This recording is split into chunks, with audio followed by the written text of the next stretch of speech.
Makisama sa atin ang panahon. Kaya, ang destination natin sa video ito ay ang Mimi's Resort at Events Place sa Dampigan, Santa Rita, Samar.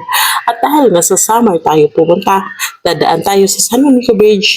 Ito ang isa sa pinakamahabang tulay sa Pilipinas at pinakamahaba naman sa buong Region 8 na nagdurugtong sa isla ng Leyte at Samar. Ito yung spot na nakaka-unwind talaga, lalo na kung matindi ang mga pinagdadaanan natin sa buhay. Makita mo lang ang ganitong view, at least nakakalimot ka kahit paano. Lalo pat, pwede pang magstay hanggang 8 p.m. Kaya kahit paano, nakapag-recharge kami dahil bukas is another day. Kung gusto mo ma-experience dito with your loved ones, matatagpuan ito sa Barangay City, Malicolike, Dampigan, Santa Rita, Samar. Hanggang dito na lang ang ating video dahil uuwi na kami. Uuwian na. Uuwian na. Bye! Love you. Muma. Chup chup.